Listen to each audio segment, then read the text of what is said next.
小小画眉舍命救子。2007年8月3日，在四川成都诚信路边，发生一件令人动容的悲剧，而这场戏的主角却是3只画眉鸟。那天上午11点多，市民张先生在经过诚信路城市银行的时候，看到一幕让人好奇的景象。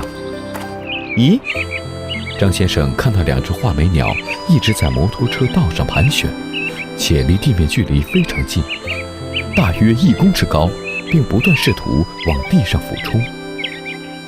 这是怎么回事呢？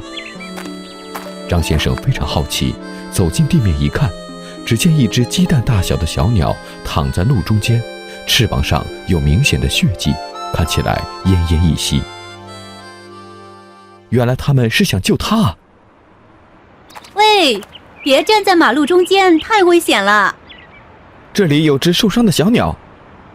哦，这只小鸟可伤得不轻啊。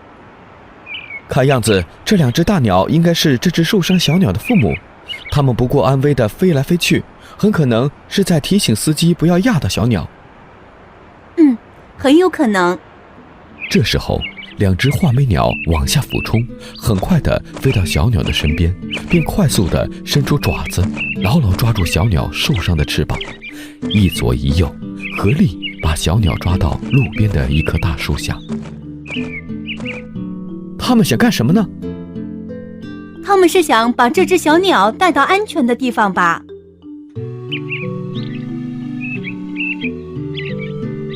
真不可思议，这么2只小小的画眉鸟竟然能合力带着这只受伤的小鸟飞起来。我们应该去帮帮他们。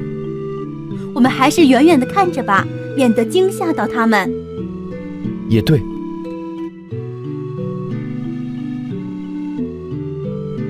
这时，体型稍大的鸟爸爸突然迅速飞上树梢，而鸟妈妈则仍然守在孩子身边，并用嘴不断地舔着小鸟翅膀上的血。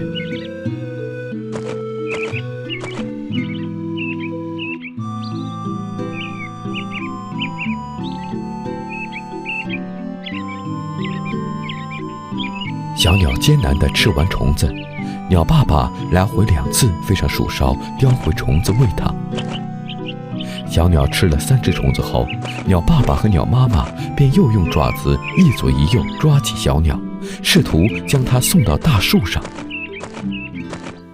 他们是想把这只小鸟带到哪里呢？他们应该是想把小鸟带到树枝上吧。那么高，他们带着小鸟能飞上去吗？2只大鸟抓着小鸟，吃力地向上飞着。可距离树枝还有很大一段距离时，2只小鸟因体力不支又掉了下来。2只鸟剧烈地呼吸着，休息了一会儿，又一次抓着小鸟飞了起来。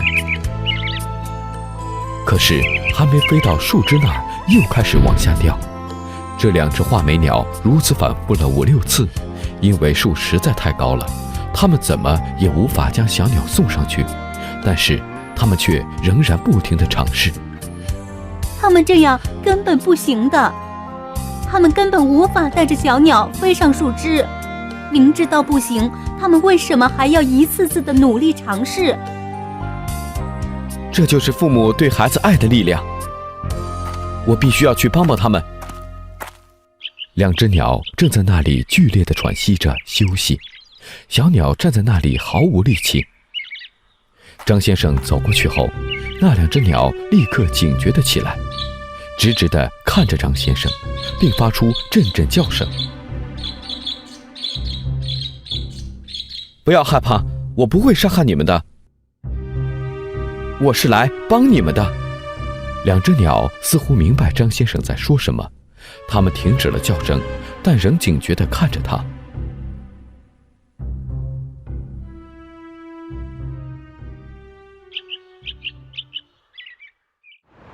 然而过了一会儿，一直守在孩子身边的鸟爸爸、鸟妈妈又开始行动了。他们凑在小鸟身边叽叽喳喳大叫一番，然后由鸟爸爸第3次抓起孩子的翅膀。他们又想做什么？可能是想飞回鸟窝吧，不过他们都已经筋疲力尽了，很难飞太远的。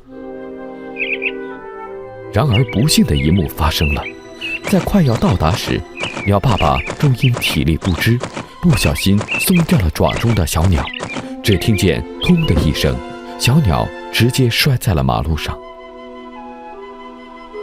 不好了，小鸟掉下来了！2只大鸟疯狂地叫着俯冲下来，停在小鸟身边，不停地用嘴轻啄着小鸟，可是小鸟却已一动不动。2只大鸟守在一旁不断哀嚎，声音中充满凄厉，它们的翅膀也在不停颤栗，眼神中写满悲伤。最后，张先生不忍再看这悲伤的一幕，便将小鸟送到附近的花园妥善安葬。谁道君生性命微，一般骨肉一般皮，劝君莫打枝头鸟，子在巢中盼母归。希望这只小鸟能够得到安息，也希望能有更多人爱护小动物，不要伤害它们，因为它们跟我们一样，都有父母儿女在家期盼着温暖团聚。